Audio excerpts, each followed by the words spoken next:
देखिए, कल का ये जो वाक़या हुआ है या फिर इस हफ़्ते में जितनी भी किलिंग्स हुई हैं, बड़ी अनफॉर्चुनेट हैं। पर स्पेसिफ़िकली अगर मैं कल की किलिंग्स की बात करूँ तो कल की किलिंग्स ने हमारी पूरी कम्युनिटी में, पूरे कश्मीर में एक ट्रॉमा जो है वो सेट कर दिया है। क्योंकि हमने कभी देखा नहीं ऐसे कि सिलेक्टिवली कार्ड चेक किए गए हों, उन्हें लाइन अप किया गया हो और फिर जो है मारा गया हो, स्पेशली निकाल कर कि अलग अलग कम्युनिटीज़ के लोगों को। और जो एक स्टेटमेंट कल से वायरल हो रही है, मुझे उसकी ऑथेंटिसिटी पता नहीं है कि किस अस्करी जमात की है, ऑथेंटिसिटी क्या है क्या नहीं है, लेकिन मैं समझता हूँ कि बड़ा ही एक क्रेज़ी और बचकाना वो जो स्टेटमेंट है पढ़ने को मिल रही है। 15 अगस्त को खाली प्रिंसिपल जो हैं वो सरदारनी, खाली वो नहीं, कश्मीर के हर एक स्कूल में एक ऑर्डर जो है वो जहाँ से भी आया, जिस मिनिस्ट्री से आया, सबको कहा गया कि या आप काम कीजिए, कि उनका पर्सनल ओपिनियन नहीं था ये। तो इसके लिए उनको ब्लेम करना या फिर इस तरह की स्टेटमेंट देनी, ये सच में एक बचकानी बात है, ये क्रेजीनेस है। और अगर उस फैसले के ख़िलाफ़ थे सारे लोग यहाँ के, तो फिर एक तरीके से स्टैंड लेना चाहिए था और माइनॉरिटी भी आपके पीछे रहती। पर ये जो स्टेटमेंट आई है, ये स्टेटमेंट बिल्कुल भी एक बचकानी स्टेटमेंट है, एक क्रेजी स्टेटमेंट है। और इस चीज़ से मतलब और दुख होता है कि क्या क्या मतलब चीज़ें जस्टिफाई करने के लिए यहाँ पर की जा रही हैं। बाकी बात रही जो ऐसे हालात कश्मीर में हैं, बिंद्रू साहब का कत्ल हुआ, या फिर इसके अलावा जो वो एक सोमू ड्राइवर था उसका कत्ल हुआ, एक पीडीडी डिपार्टमेंट का था उसका कत्ल हुआ। तो ऑल ओवर मेरा ये मानना है कि आप तब तक कुछ हासिल नहीं कर सकते जब तक आप सिलेक्टिव नहीं, बल्कि सारी किलिंग्स को कंडेम नहीं करते। जैसे कि कल का एक वाक़या हुआ, एक जो लड़का था अपना पीर पंजाल का, उसकी जो है वो गोली मार दी गई उसे, वो भी बड़ा अनफॉर्चुनेट है। और जब तक आप सब लोग, हम सब लोग, जब तक एक मुसलमान खाली मुसलमान के मारे जाने पर बोलेगा तो ये मसले जो है रिजॉल्व नहीं होंगे। जब तक एक सिख खाली सिख के मारे जाने पर बोलेगा तो ये मसले रिजॉल्व नहीं होंगे। जब तक एक पंडित खाली पंडित के मारे जाने पर बोलेगा तो मसले रिजॉल्व नहीं होंगे। जिस दिन हम लोगों ने ये ठान लिया कि जब भी कोई इंसानी जान जाएगी, हम उसको इस नज़र से देखेंगे कि ये इंसानी जान गई है, और हम इंसानी जान की कंडेमनेशन में बोलना शुरू कर देंगे, तो हो सकता है ये जो किलिंग्स हैं ये रुक जाएँ। और मेरा ये मानना है कि इस किलिंग्स के बाद एक part of the minority community, क्योंकि मैंने कश्मीर में हर वो हालात देखे हैं जो यहाँ मेजॉरिटी कम्युनिटी ने देखे हैं, मैं दिल पे हाथ रख के बात कहता हूँ कि मुझे नहीं लगता कि यहाँ पर हम किसी भी सिक्योरिटी की वजह से हैं, किसी भी मतलब किसी ने हमें सिक्योरिटी प्रोवाइड की है या कुछ ऐसा है। हम यहाँ पर अकाल पुरख वाहिगुरु की जो एक है उसकी वजह से हैं, कि जो हमें जज्बा है, कौमियत का जज्बा है सिखों में, हम उसकी वजह से हैं। मैंने एज अ स्कूल, जब मैं स्कूल जाता था एज अ स्कूल बॉय, मैंने वो दिन देखे हैं 2010 में, जब यहाँ 6-6 महीने कोई एक सिक्योरिटी गाड़ी नहीं होती थी, जहाँ पुलिस का एक नामो निशान नहीं होता था।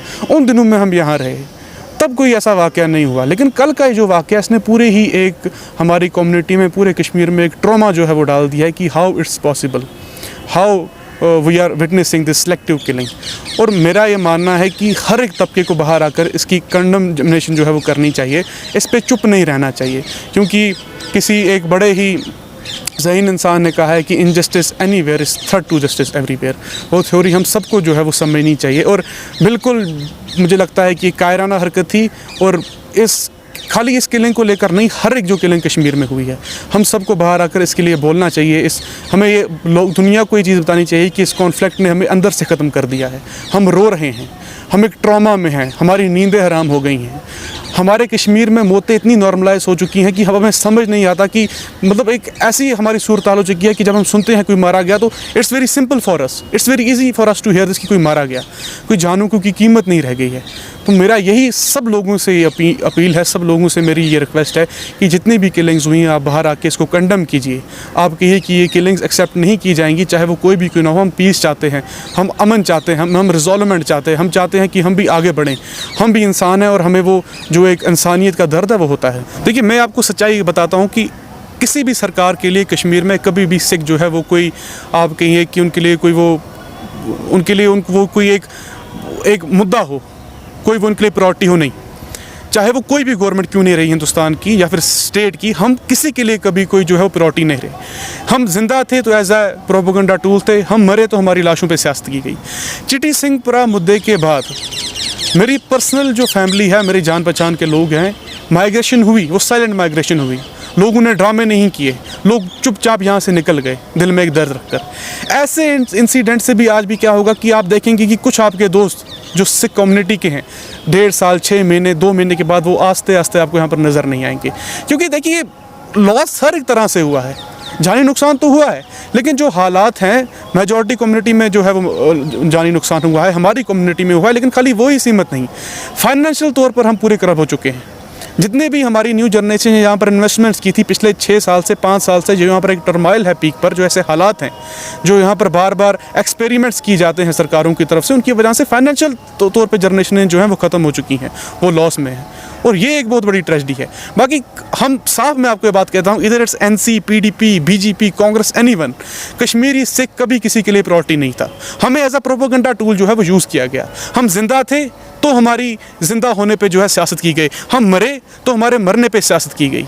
आज तक हमारी किसी डिमांड को कहीं पर भी जो है ना आप कहीं की एड्रेसमेंट की गई हो, नहीं की गई। एक हुकूमत आती है, वो हमें एड्रेस करती है खाली न्यूज़पेपरों पे, खाली सेमिनारों पे, अपने जो है एक सेकुलर फंडे को लेकर हमारे फ़ोटो जो है, हमारी प्रेस कॉन्फ्रेंस जो है वो चलाते हैं, लेकिन ग्राउंड लेवल पर आज तक कुछ नहीं किया गया।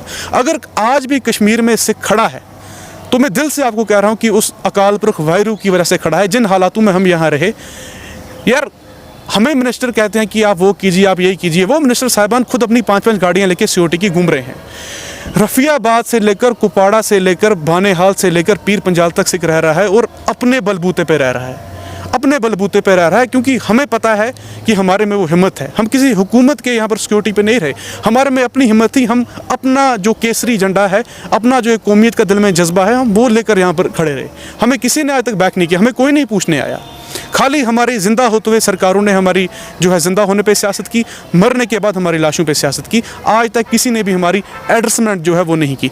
जहाँ तक रही इन अफवाहों की बात, तो सिख कौम का एक नेचर है कि हम कभी भी मैदान छोड़कर भागते नहीं हैं, और ये जो सरजमीन है इसने हमें बहुत कुछ दिया भी है, हमसे लिया भी बहुत कुछ है। हमारा चैन सुकून सब कुछ लिया है। जैसे हालात है यहाँ पर, इधर मेजॉरिटी और मिनॉरिटी एनीवन सब एक टर्माइल में है, लेकिन ऐसा कभी नहीं हुआ कि हम लोगों के दिमाग में ये चीज़ आई।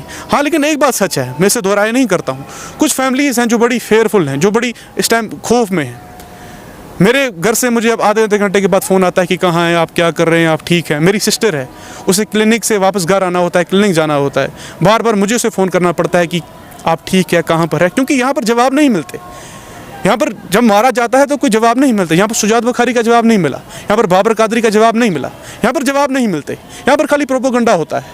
यहाँ पर आज तक कभी जवाब नहीं मिले, और हमें यह भी पता है कि इसका जवाब भी, जो ये किलिंग हुई, इसका जवाब भी नहीं मिलेगा। लेकिन हम ये कहना चाहते हैं कि ये जो किलिंग हुई है, ये बिल्कुल एक कॉवर्ड एक्ट है, ये एक क्रेजीनेस है।